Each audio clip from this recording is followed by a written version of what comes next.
اقرأ أخيا ورتل القرآن اصبح بصوتك اسمع الأكوان.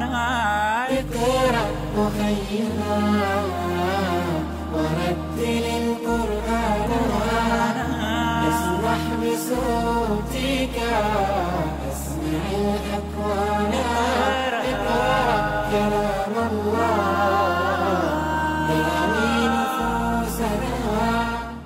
আসসালামু আলাইকুম ওয়া রাহমাতুল্লাহি ওয়া বারাকাতুহু।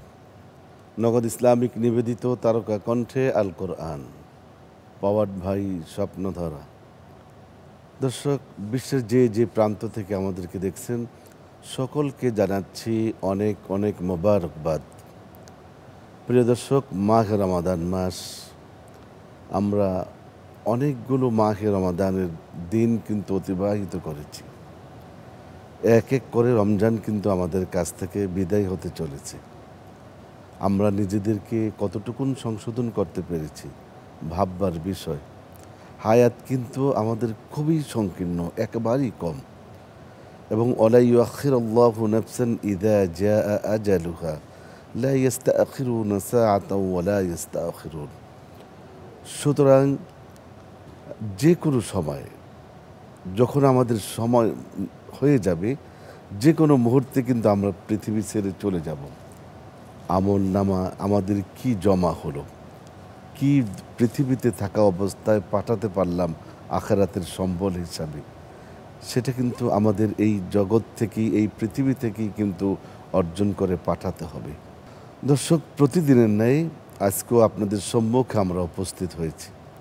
আজকে নতুন কোনো হাফেজে কোরআনকে, যারা বিশ্ব সেরা হাফেজে কোরআন, কোরআনের আলোয় নিজেদেরকে আলোকিত করেছে দেশকে, আলোকিত করেছে বিশ্ব জগৎকে, সেই প্রতিভাবান কোরআনে হাফেজ আজকে আমাদের সামনে উপস্থিত হবে।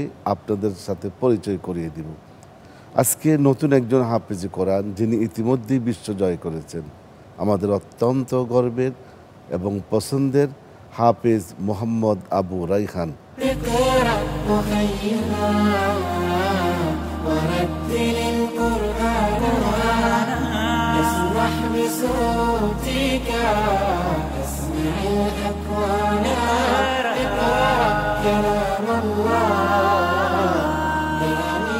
আবু রাইহান, কি অবস্থা তোমার? জি আলহামদুলিল্লাহ, ভালো। এখন কোথায়, ঢাকায় নাকি গ্রামে? হ্যাঁ, এয়ারপোর্ট বাবুস সালামে যে রেল স্টেশনের সাথে যে মাদ্রাসাটা, ওখানে। আচ্ছা, আবু রাইহানের গ্রামের বাড়ি? গ্রামের বাড়ি নেত্রকোনাতে। নেত্রকোনাতে। আব্বা আম্মা আছে তো? হ্যাঁ, আব্বা আম্মা আছে। সুস্থ আছে আলহামদুলিল্লাহ? জি আলহামদুলিল্লাহ। ভাই বোন কতজন তোমরা? 2 ভাই 1 বোন। 2 ভাই সবাই মাদ্রাসায় নাকি? হ্যাঁ, সবাই মাদ্রাসায়। জি। বোনরা মাদ্রাসায়? জি জি। বাবা কি আলেম? জি না, জেনারেল লাইনে। জি। মাশাআল্লাহ। আবু রাইহানের শুরুটা যখন তুমি লেখাপড়া করলে, কি স্কুল থেকে নাকি মাদ্রাসা থেকে? না, স্কুলে যাওয়া হয়নি, শুরু থেকে মাদ্রাসাতেই। মাদ্রাসা।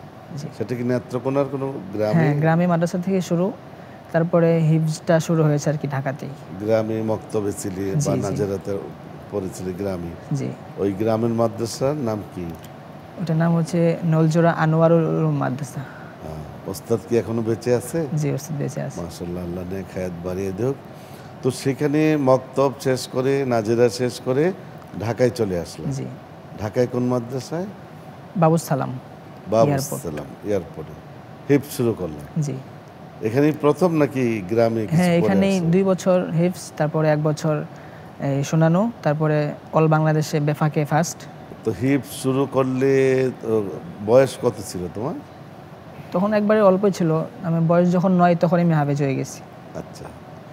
আমি যখন পিএসপি দিয়েছি 2017-তে, তখন বয়স এমনই ছিল, আপনার 10-11 এমন ছিল। তো হিফজ যখন শুরু করলা, কতটুকুন সবক দিতা, অর্থাৎ মুখস্থ করতা তুমি প্রতিদিন? তো 3 পৃষ্ঠা 4 পৃষ্ঠা প্রথম থেকেই? প্রথমে একটু কম আর কি, প্রথমে 1 পৃষ্ঠা, আস্তে আস্তে আর কি বাড়ছে। আচ্ছা, 1 পৃষ্ঠা 1.5 পৃষ্ঠা এরকম? জি। তারপর সর্বশেষ মানে কত পৃষ্ঠা সবক দিয়েছে সবচেয়ে বেশি? একবারে 30 পারাতে যখন মানে আমি শুরু করেছিলাম প্রথম থেকে আর কি। এক পারা থেকে? হ্যাঁ, পরে যখন একবারে শেষ করেছিলাম 30 পারাতে গিয়ে মানে 10 পৃষ্ঠার মতো একসাথে শুনিয়ে দিয়েছিলাম। সেটা নাচ শেষ করেছিলাম আর কি। আচ্ছা, মানে 10 পৃষ্ঠা সবক দিয়েছো, অর্থাৎ এক পারার অর্ধেক। জি জি, এক হ্যাঁ, পারা। আধা পারা। জি। মাশাআল্লাহ। আবু রায়হান, এখন কি করছো তুমি? এখন এই যে এবছর বাবুসালামে মিশকাত জামাতে পড়তেছি। মিশকাতের পরে হলো দাওরা তাকমিল। দাওরা হাদিস। তো দাওরা হাদিস পড়ার পরে কি লেখাপড়া শেষ হয়ে যাবে? না, ইনশাআল্লাহ ইফতা পড়ার নিয়ত আছে। আচ্ছা, এরপরে দেশের বাইরে ডিগ্রি নেওয়ার চিন্তা আছে? হ্যাঁ ইনশাআল্লাহ। কোন দেশে তোমার ইচ্ছে? ইনশাআল্লাহ আজহারে যাওয়ার নিয়ত আছে। মিশর আজহারে। আল আজহার ইউনিভার্সিটিতে, সেখান থেকে ডিগ্রি নিয়ে মানে কি করবা? তোমার কি হওয়ার স্বপ্ন? স্বপ্ন তো অনেক কিছু আর কি, যেমন দেশের যে মাদ্রাসাগুলো এগুলো তো খেদমত করার নিয়ত আছে। মানে এক কথা বলতে গেলে তো মানে ইসলামের খেদমত করাই, এটা হচ্ছে মূল উদ্দেশ্য। তো আন্তর্জাতিক অঙ্গনে কোন বছরে তুমি গেলে? এটা 18 সালে। 2018-তে। কোন দেশে? কাতারে। কাতারে। হেফজুল কোরআন প্রতিযোগিতা ছিল। হেফজুল কত পারা ছিল? 30 পারাই ছিল। 30 পারা। কতটা দেশ ছিল সেখানে? 82টা। 82টা দেশ। তো মাশাআল্লাহ, আমরা শুনবো তোমার আরো গল্প। তো আমরা আজকে একটু তেলাওয়াত শুনতে চাই। اقرأ وهيئا ورتل القرآن. أعوذ بالله من الشيطان الرجيم. بسم الله الرحمن الرحيم.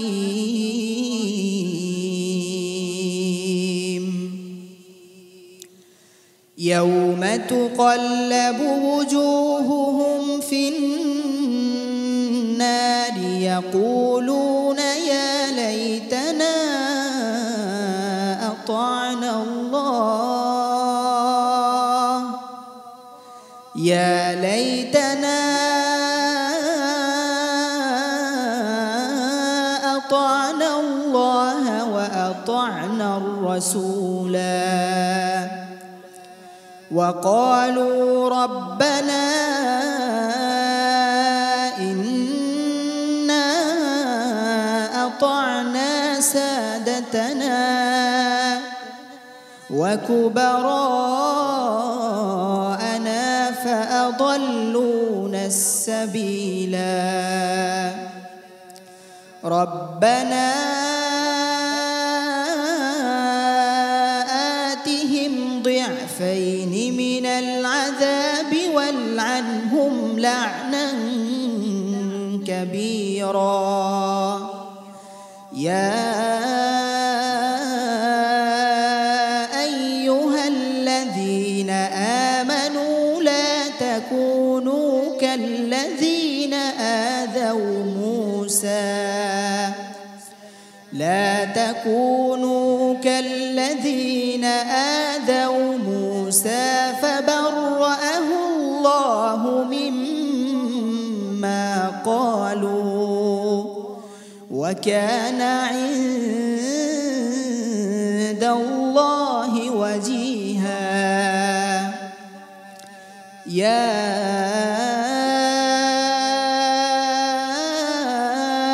أيها الذين آمنوا اتقوا الله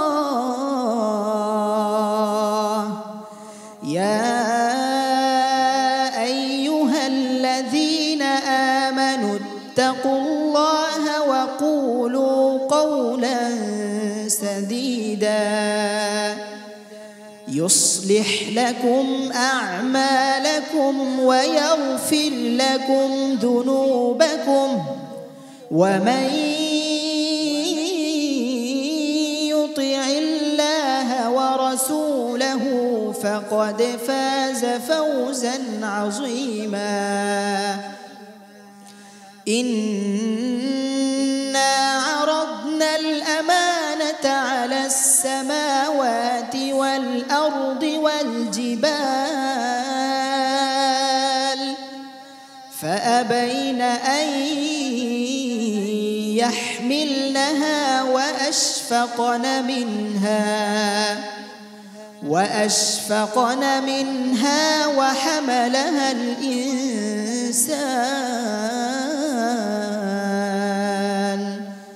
إنه كان ظلوما جهولا ليعذب الله المنافقين والمنافقات والمشركين والمشركات ويتوب الله على المؤمنين والمؤمنات وكان الله غفورا رحيما صدق الله العظيم মাশাআল্লাহ মাশাআল্লাহ। আবু রাইহান বসো তুমি। খুব সুন্দর তেলাওয়াত তোমার হয়েছে, সেই অনেক আগে তোমার তেলাওয়াত শুনেছি, কিন্তু এর ভিতরে শোনা হয়নি। তো কাতারে এই অবস্থান কি ছিল তোমার? সে দ্বিতীয় স্থান অধিকার করেছে। দ্বিতীয় স্থান, মাশাআল্লাহ। পুরস্কার দিয়েছে কত টাকা? পুরস্কার 18 লাখ টাকা। 18 লক্ষ টাকা। তো 18 লক্ষ টাকার সাথে আরো কোনো পুরস্কার দিয়েছে? সার্টিফিকেট? হ্যাঁ এগুলো তো আছে, যে সার্টিফিকেট আছে। আলাদা কি কি দিয়েছে তোমাকে? সার্টিফিকেট দিয়েছিল আর পাশাপাশি মানে স্মৃতি হিসাবে একটা ক্রেস্ট দিয়েছিল আর কি। আবু রাইহান, এইটা এই যে তোমার সম্মাননা এবং এই যে কাতারে যাওয়া, এগুলো কিন্তু সবকিছু আল্লাহ রাব্বুল আলামিনের পক্ষ থেকে, জি। এবং একটি মাত্র কারণ, সেটা হলো কি? কোরআন। এই কোরআনকে আঁকড়ে ধরে রাখতে হবে, জি। এবং যতদিন বেঁচে থাকবে কোরআন নিয়ে বেঁচে থাকতে হবে, জি ইনশাআল্লাহ। নাকি? জি এর ইনশাআল্লাহ। বাহিরে যাওয়া যাবে? জি না ইনশাআল্লাহ। এর বাহিরে যাওয়া যাবে না। তো আবু রাইহান, ওখানে কয়টা প্রশ্ন হয়েছিল তোমার? সেখানে 5টি প্রশ্ন করেছিল। একটা রাউন্ড হয়েছে না না? না, রাউন্ড মোট 3টা হয়েছিল। তো প্রথম রাউন্ডে 3টা, এর পরবর্তী রাউন্ডগুলোতে 5টি করে। আচ্ছা, ফাইনালি 5টা প্রশ্ন জি করে। ফাইনালি 5টা। তো 5টা প্রশ্ন কি মনে আছে কোন কোন পাড়ায়? জি মনে আছে। কোন কোন পাড়ায় 5টা প্রশ্ন? একটি ছিল, প্রথম প্রশ্নটি ছিল 5 পাড়া থেকে, আর দ্বিতীয় প্রশ্নটি ছিল 11 পাড়া থেকে, আর তৃতীয় প্রশ্নটি ছিল 18 পাড়া থেকে, আর চতুর্থটি ছিল 26 পাড়া থেকে, আর পঞ্চমটি ছিল 29 পাড়া থেকে। তো আমরা যদি বলি যে আবু রাইহান, যে ওই ফাইনালে যে তেলাওয়াত করেছিলে, যে প্রশ্ন, সেটা উত্তর দেওয়া যাবে না ইনশাআল্লাহ? জি ইনশাআল্লাহ। মাশাআল্লাহ। তো আমরা কি আরেকটা তেলাওয়াত শুনবো তোমার কাছ থেকে? জি ইনশাআল্লাহ, সমস্যা নেই। নাকি অন্য কিছু শুনতে পারি?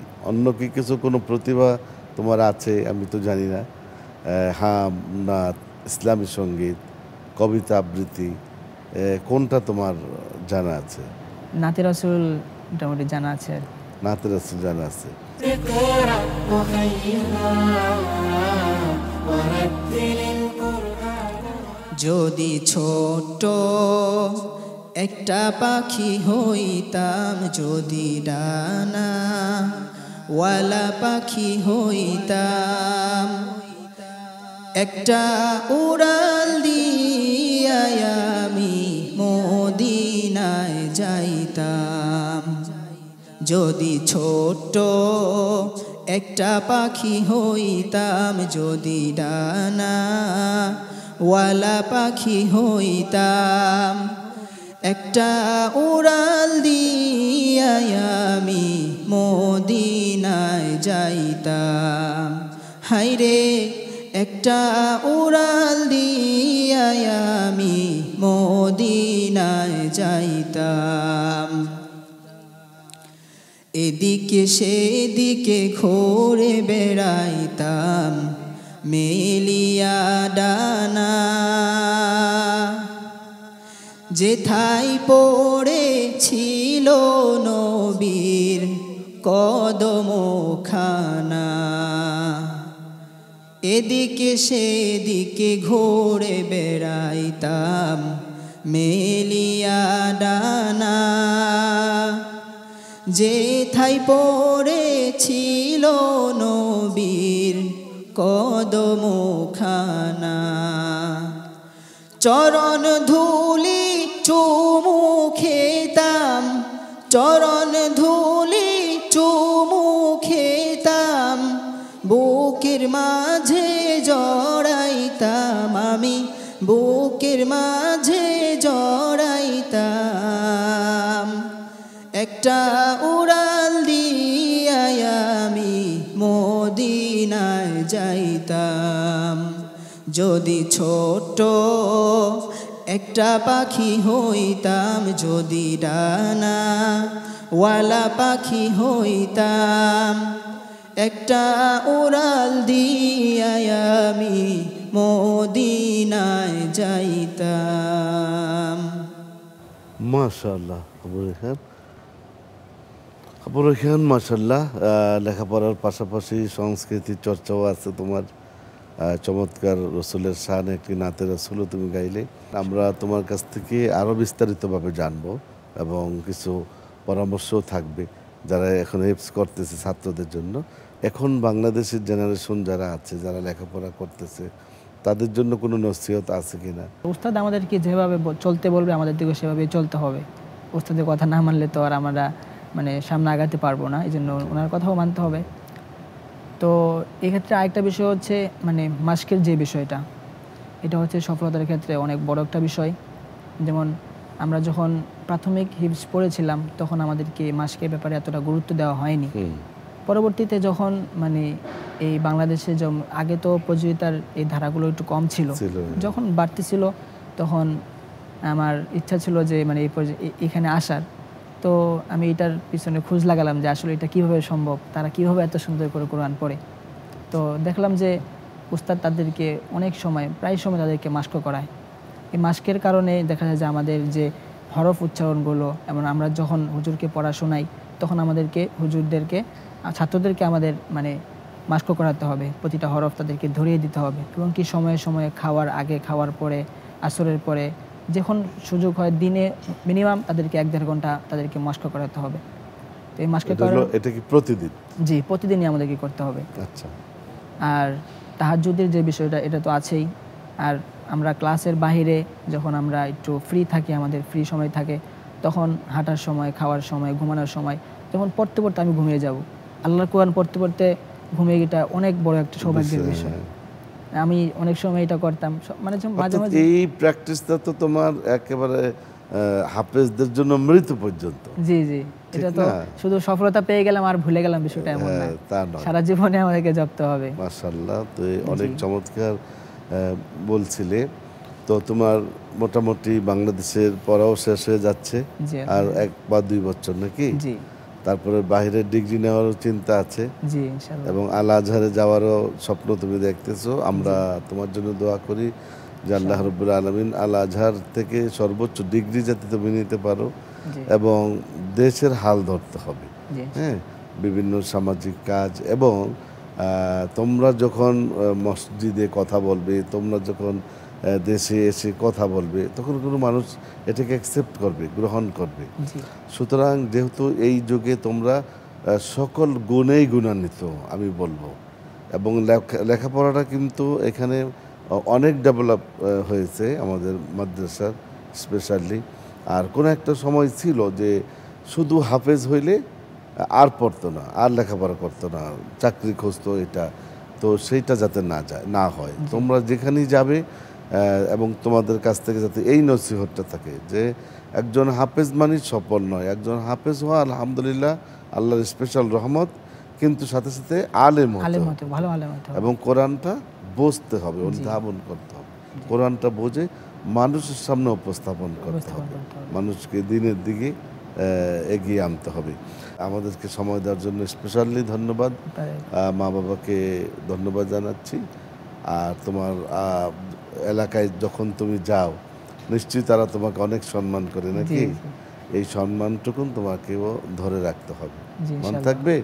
তোমার ওস্তাদদেরকে মোবারকবাদ জানাচ্ছি, তাদের জন্য অনেক অনেক দোয়া, এবং তোমার কাছে আমরাও দোয়া চাই, এবং এই এনটিভি পরিবারের জন্য তোমরা দোয়া করবে, ঠিক আছে? প্রিয় দর্শক, আমরা শুনলাম হাফিজ মৌলানা আবু রায়হান, অলরেডি ইতিমধ্যে সে মৌলানা হয়ে গেছে, আবু রায়হানের সফলতার গল্প। প্রিয় দর্শক, আগামীকাল একই সময় আবারও আপনাদের সাথে নতুন কোনো বিশ্বসেরা হাফেজে কোরআনকে নিয়ে আমরা উপস্থিত হব ইনশাআল্লাহ। ভালো থাকুন, সুস্থ থাকুন, নিরাপদে থাকুন এবং অধিক পরিমাণে ইমানকে শক্তিশালী করার জন্য অধিক পরিমাণে আমলের কাজে ব্যস্ত থাকুন। আমিন। আসসালামু আলাইকুম ওয়া রাহমাতুল্লাহি ওয়া বারাকাতুহু। اقرأ أخيا ورتل القرآن اصدح بصوتك اسمع الأكوان. اقرأ أخيا ورتل القرآن اصدح بصوتك اسمع الأكوان.